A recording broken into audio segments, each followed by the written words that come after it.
Tonight on SportsDesk, top of the weekend to ya. Andrew Klein and Mia Hausman break down how Canes baseball can win their third straight ACC series against the Notre Dame Fighting Irish. Plus, March sadness. The season may be over for Canes hoops, but in a key offseason, the action is just beginning. Our Hurricane Hangtime crew has more. And later on, don't be salty, it's pickleball time. Carter Lutz takes us inside a tournament for the nation's fastest growing sport. All this and more, SportsDesk starts right now.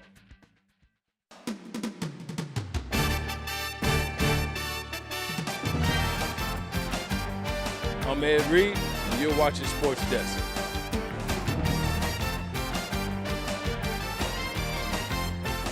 Hi, I'm Jim Kelly, former UM guy. You're watching SportsDesk. What's up? I'm DJ Williams, and y'all watching SportsDesk.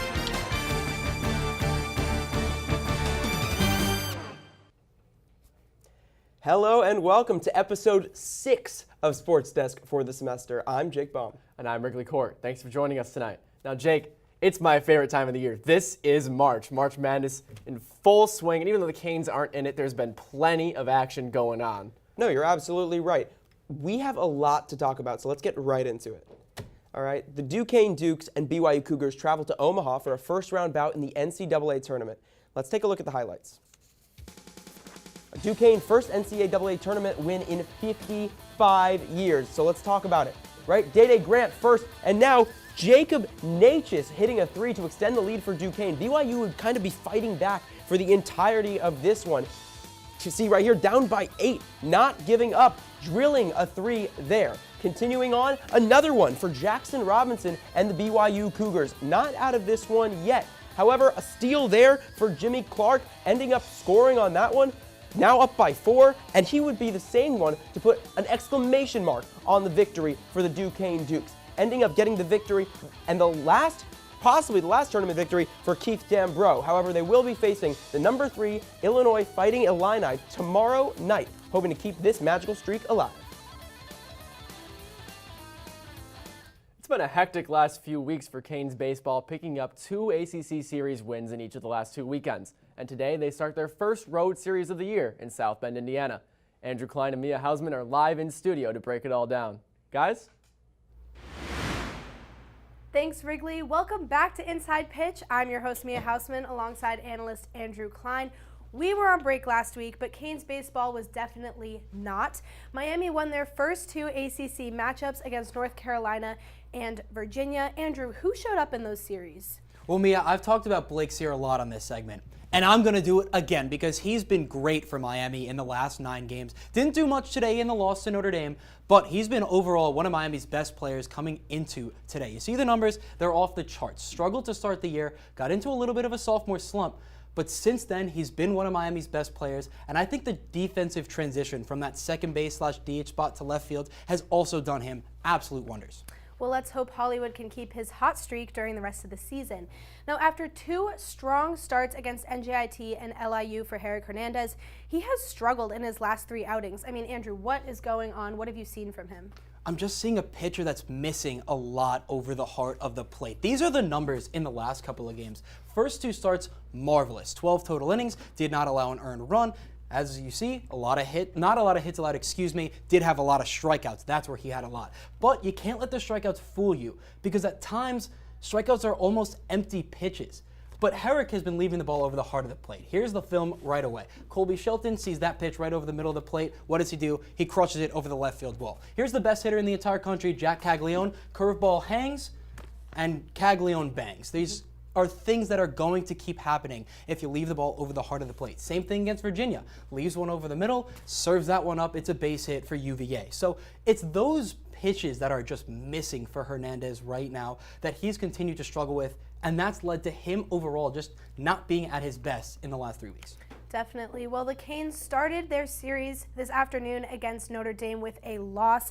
Andrew, how can this team win this series this weekend?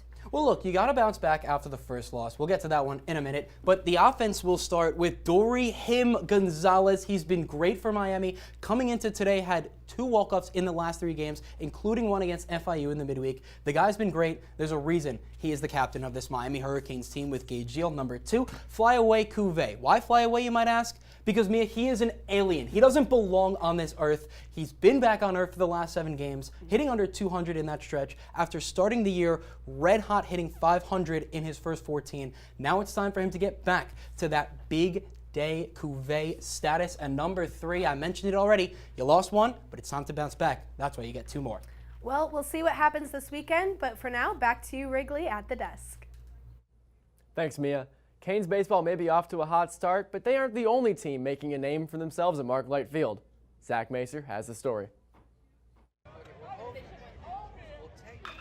Mark-Light Field, where University of Miami baseball plays, is home to many traditions. From players and fans clapping together to the fan-favorite milkshakes, the atmosphere is one of a kind. But there's one special group that is both a tradition and necessary to every single baseball game, the Sugar Canes.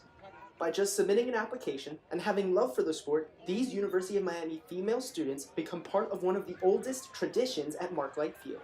So the Sugar Canes are the first collegiate ball and bat girls ever created, and we were created by Coach Ron Frazier back in 1968. What started as Frazier's idea to help the marketing and promotion of the baseball program has turned into one of the greatest opportunities for the 19 Sugar Canes to have what they call the best seats in the house. I'm in the dugout with the team. I get to hear the coaches speak, I get to hear the players speak, I get to see what's happening, and it actually makes it come alive. A game day for a Sugar Cane is super fun, but the opportunity to chase baseballs at Mark-Light Field was almost taken away from them due to the COVID-19 pandemic. The girls were not considered travel party members for the baseball team and were not able to participate during the COVID-restricted 2021 season. The season after, they came back to Mark-Light with some of their responsibilities taken away. And before COVID, the Sugar Canes used to be a lot more involved. We used to be part of the milkshake group, when we used to even travel with the team at a point. The following season, the group had barely any girls and wanted to return to its former glory.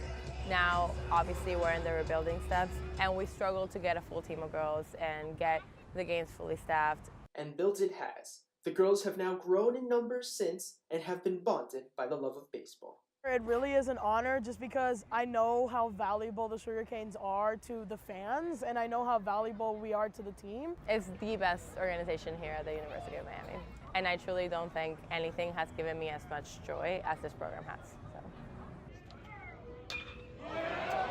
Zach Macer, UMTV.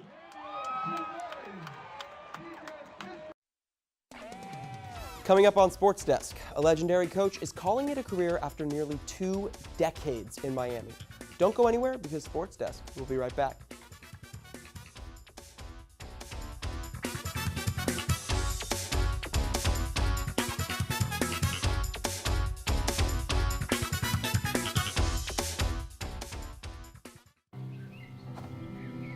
For decades, I've taught you everything I know.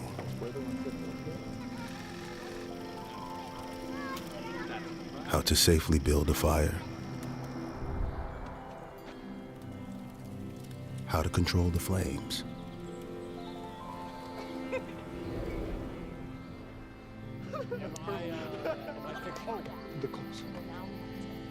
What to do with hot coals. How to secure your chains.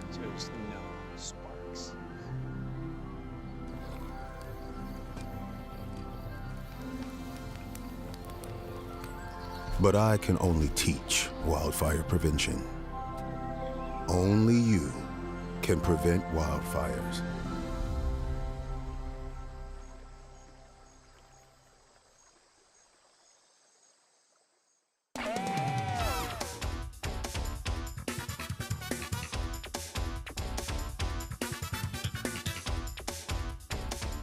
After 19 seasons at the helm of Miami women's basketball program, head coach Katie Meyer announced her retirement on Thursday morning. In an emotional post on X, Meyer wrote, quote, "It is with a heart full of gratitude that I announce my retirement from coaching," unquote. Meyer has patrolled the Miami sidelines since 2005 and departs as the winningest coach in Miami basketball history on both the men's and the women's side. From UNC Asheville to Tulane to Charlotte and to my beloved Miami, it's been my privilege to serve. Meyer ends her career with a record of 362 and 208 in her time with Miami. Meyer has patrolled the Miami sidelines since 2005. Her retirement, though, does not mark the end of her time with the Canes, though, as Meyer will remain with the university as a special advisor to the ambassador to the athletic department. The program will now embark on a nationwide search for Meyer's replacement. Miami may not have made the big dance, but there's been plenty of madness over the last week for Canes basketball. The Hurricane Hangtime crew is here to give us the latest on a tumultuous week in Coral Gables. Guys? Welcome back to Hurricane Hangtime. I'm your host, Jay McDonald, joined by Meyer Nacarado and Taryn Jacobs. Let's get right into it. Starting off the women again, and they were definitely not happy with how Selection Day for the NCAA tournament turned out. Taryn, what happened? Yeah, Shay, well, the women's did not make it into the NCAA tournament in most of the polls. They were sitting at the 10 seed, which gave them lots of cushion to make their way in there. But like I said, did not make it in, and they were offered a bid into the NIT, but they did decline that bid. They finished the season 19-10 overall, 8-10 in the ACC, and although the season did not end the way they wanted it to, some good things came out of it, like transfer Cheyenne Day Wilson and Jasmine Roberts, who really made an impact all season for the Canes. Yep, it was a very promising season, but it could look entirely different next year with the surprise retirement of Katie Meyer. Taryn, take us through it.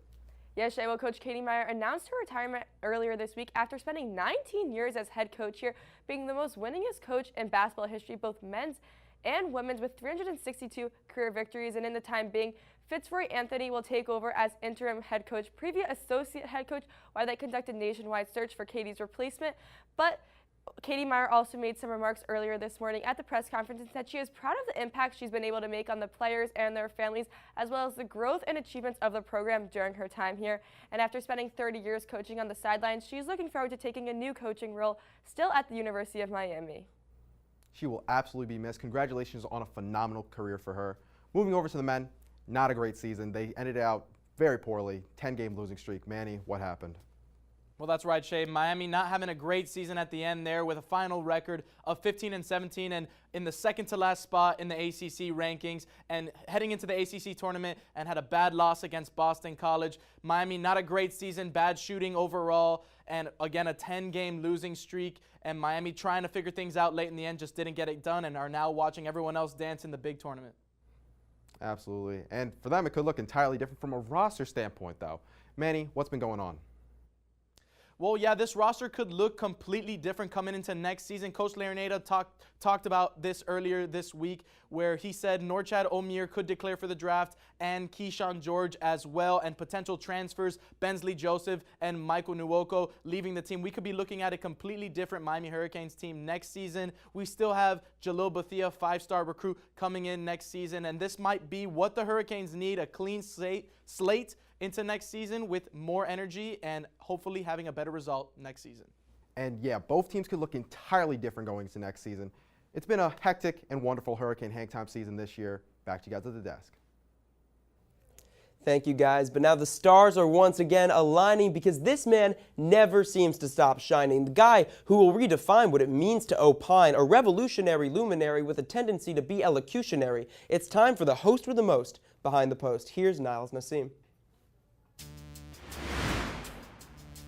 Did you miss me? I mean, listen, I know you were wondering where the most electrifying man in entertainment has been. Well, there's no need to fear because I am here. Shout out to my fill-in, Zach Macer, but it's time to take this segment to the head with no chaser. Welcome to the most electrifying segment on TV with me, Niles Nassim, your host with the most. So when you see me on screen, it's time to go behind the post. It's just too hard to say goodbye. That's right, ladies and gentlemen. After 19 years of coaching the Canes, Katie Meyer is stepping away from the game. And if anyone has something to say, go check her resume. 362 wins, 13 postseason berths, 11 21 seasons, 6 WNBA draft picks, and an AP National Coach of the Year to boast. Enough said. Coach, cheers on a great career. We thank you for all you've done for the U, and we wish you all the best in your future endeavors. And if you don't know who these wonderful faces are next to me, they are our incredible athletic trainers and staff. We have to show them some love because it is National Athletic Trainers Month. We at SportsDesk appreciate all you do to keep our athletes performing at the U. Without your continued dedication, the game day wouldn't just happen. So today, all we have to say is thank you. Now, how many times do I have to tell you? We are the drippiest university this side of heaven. Go check out the new Rad Mila Hurricane Collection today. It looks simply incredible, and the sellout is inevitable. You can get yours at the Hurricane store on South Dixie Highway, and I'll see you there because I'm definitely getting a size medium. And finally this week, the Canes hosted Pro Day here on campus. There was no short of incredible prospects and no short of professional representation, as all 32 teams from the NFL were in attendance to watch the team show up and show out. What can I say? Wherever the Canes are in the world, they will be watching. Well, that's all I have today. You know what to do. Be blessed. Don't stress, because you know where to find your boy right here on SportsDesk. Come now, it's nothing. Coming up next, our O Sports duo is in studio to break down all things tennis, golf, track, and swim and dive. But first, it's time for some trivia. Canes women's basketball head coach Katie Meyer has announced her retirement after 19 seasons. But how many times did she lead Miami to the NCAA tournament? Was it A, 8, B, 10, C, 12, or D, 14? The answer when SportsDesk returns.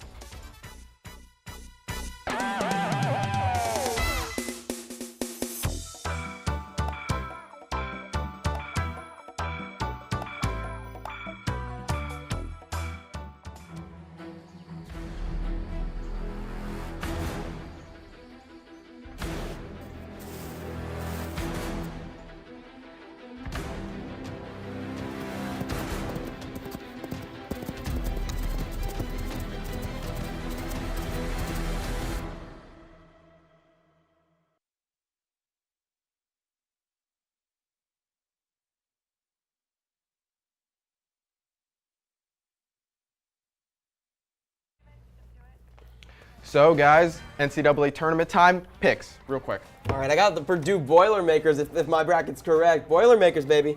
Jake, that's a terrible pick. I got UConn winning it. I know I'm going chalk, but Me they're too. so good, man. Now, my UConn bracket's not doing.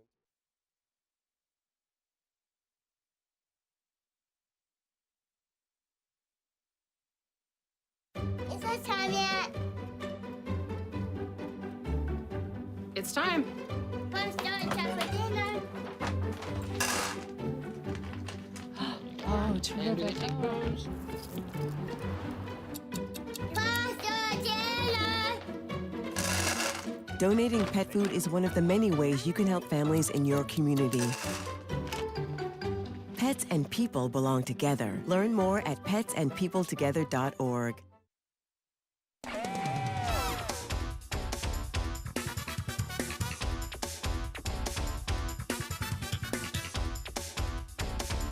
Welcome back to SportsDesk. If you guessed B, you're correct. Coach Meyer led the Canes to 10 appearances in the Big Dance during her 19 seasons in Coral Gables. The team also reached 3 NIT appearances. From laps in the water to laps on the track, Ashley Friedland and Gio Alonso are here to give us coverage by land and by sea on this week's edition of the O Sports Roundup. Guys? What's up, everyone, and welcome back to this week's edition of the O Sports Roundup. I'm Ashley Friedland. And I'm Giovanni Alonso. Now, Ashley, let's tee off quick here. We got a lot to talk about from the past 2 weeks. What's going on with golf? Totally. Women's golf just finished up the Briars Creek Invitational, coming in 7th overall. Senior Sarah Byrne tied for 4 birdies, and the team on the last day shot 4 under par, taking them 3 spots up. Swimmer Julia Carvalho is now ranked 22nd nationally in her 50-yard freestyle. Gio, what's happening on the courts? Well, Ashley, it's been a busy week for both men's and women's tennis. Let's start with the women's. 3 consecutive conference wins to open up the past 2 weeks. Dominated Florida State, dominated Louisville, and had a tough back-and-forth 4-3 victory against Notre Dame. The women take on Georgia Tech this coming Sunday, and then next Friday, March the 29th, In the Miami Open, they take on Boston College. And for the men, a little bit of an up and down week. They dropped a game against number 17 Duke and enter their matchup against North Carolina with only 5 eligible players. But even with 5 players, Miami men's tennis team still came back to a win in an inspiring story. Now, Ashley, we are running out of time, so why don't you tell us what's going on with track and field? Mackenzie Pierre-Webster just broke his personal best in the 400-meter run. He placed first in the ACC and second in the NCAA. And runner Ace Malone was named Rookie of the Week. That's all the time we have for you today. Back to you at the desk. Speaking of, after taking home the ACC Rookie of the Week honors, track star Ace Malone sat down with Tatenda Mukare-Shija on this week's edition of Athlete of the Week. Tatenda? Hello and welcome to this week's episode of Athlete of the Week. I'm your host, Tatenda Mukare-Shija, and today I'm joined by Ace Malone from the men's track team. Welcome. Thank you for having me. It's so good to have you. I would love to know, where did you grow up and what was it like growing up there? I'm from Colorado. It's a lot slower pace than Miami, obviously, but I have 4 siblings, so there was always stuff to do with them, and it was just always really good time with them. Wow. So now you're a Miami Hurricane. What's it like? I like it a lot. It didn't disappoint at all. I was really excited to be here, and then once I got here, everything just, I've liked everything, and I don't have any complaints, so I'm really happy to be here. What's your pre-meet ritual? I'd love to know. I just make sure that I'm hydrating correctly, so that I can be at like my best performance and obviously getting enough sleep. And then the morning before the meet, we do like a pre-meet shakeout with the team, which is like a warm-up to get us out of bed and get us ready for the day, basically. Wow. What motivates you? My family, for sure. Every time I compete, I think about them. Like my mom, my grandpa, they're huge motivators. And then my brothers and sisters, obviously. So. Wow. So I know there are a lot of young athletes who aspire to be like you one day. What advice would you have for them?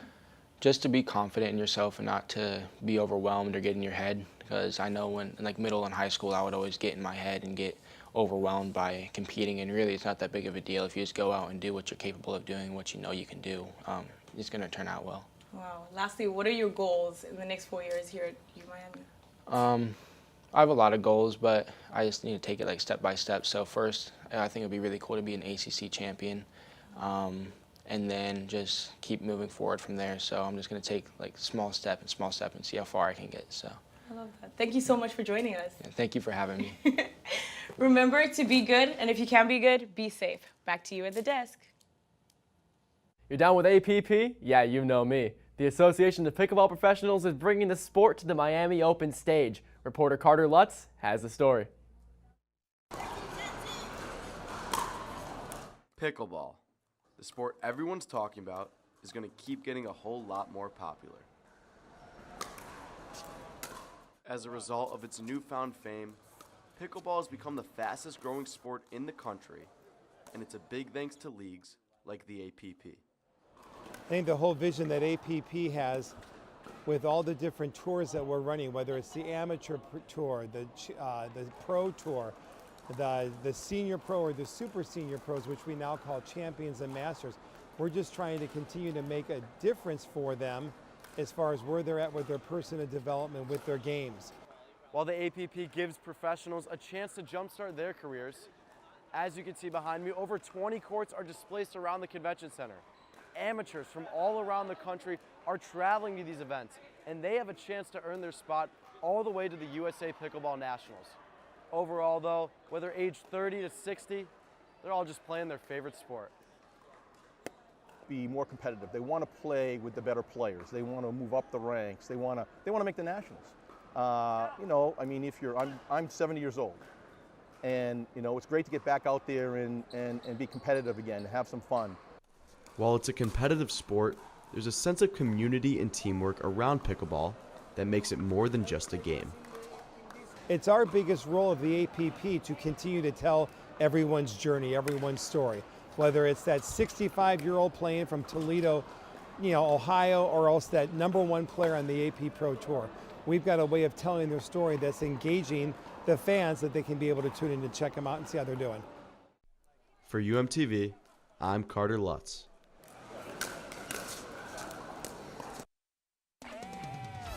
Still ahead on Sports Desk, the UM Club hockey team season is complete, but were they able to bring home the gold?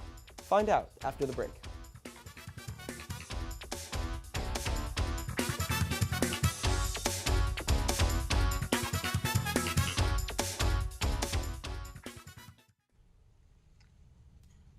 Hey, boss. Okay? Yeah, I'm good.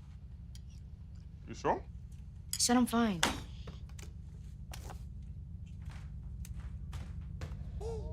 Since I was little, it was only like me and my parents. You think you created family out of characters?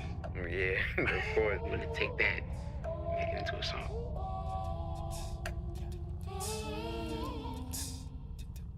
Put me to bed, see you in the morning. With the frosted Superman, but it wasn't on it. And we lost it. In my head, in my head, in my head. Where you at on the way out? In my head, in my head, in my head. Hey, son. Hey, Pop. You can talk to me. It's been really, really hard for me.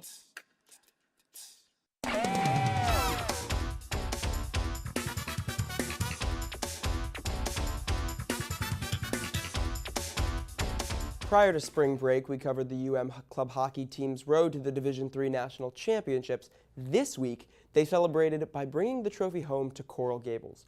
Ariel Lopez has the story. Great to have everybody out here. The University of Miami club ice hockey team had a groundbreaking win for their 2023 season, and UM has thrown a celebration for them on Lakeside Patio. Their celebration featured pizza, t-shirts, and even Sebastian was there. A round of applause for our men's ice hockey club. Coaches and student government president Niles Nassim expressed how proud they were of the team. Last year, the team only won 1 game out of 18. This year, they entered into the playoffs as the #1 overall seed. Last year, we had a pretty terrible season, only winning 1 game. So we had to turn the program around, and now we have future students that are coming next year and the year after that are kind of reaching out to want to play and all of a sudden be a part of a great program that we used to not have. They won the playoffs going undefeated during nationals, winning their first ever D3 national title. The team's Jurassic 180 is a great indicator of their hard work and success. Honestly, our strategy was just using everyone on our own team. You know, we had a deep team, used everyone the entire season, and we just kept working the entire time. Not to mention, these champions aren't finished breaking records for their team.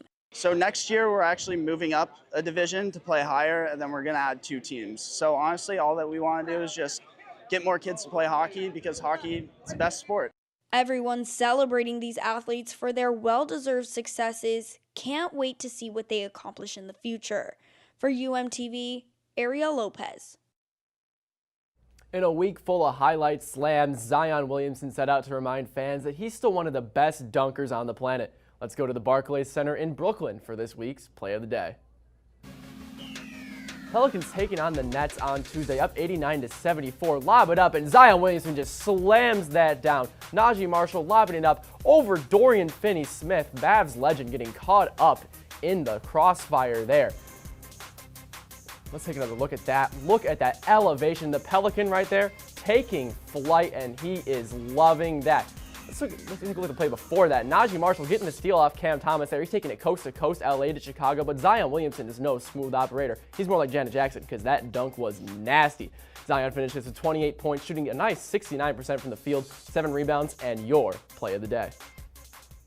All right, I'm getting really excited because the 2024 MLB season is officially underway. This time, the Los Angeles Dodgers and the San Diego Padres took part in a 2-game series in South Korea this week. The series marked the first ever MLB game played in Korea. The stadium was sold out for both games. Smaller stadium, only 16,000 seats available in each of those games. Mookie Betts with a monster home run there to narrow the lead. So this series would be split 1-1. Dodgers took the first game, Padres took the second game. Some spring training games continuing the rest of this weekend, and the official MLB season will be Thursday, March 27th. Mark your calendars. I don't know about you, Wrigley. I'm getting excited. Well, Jake, I'm just really excited to see the Cubs play on opening day on Sunday Night Baseball. Prime time baseball, the Chicago Cubs, not much better than that. Now, I was able to get up at 6 a.m. this past week to watch my Dodgers, but unfortunately, that is all the time we have for this week's episode. Thank you so much for tuning in. But never fear, because we'll be right back here, same time, same place, next week. But until then, good night, have a great weekend. Thank you so much.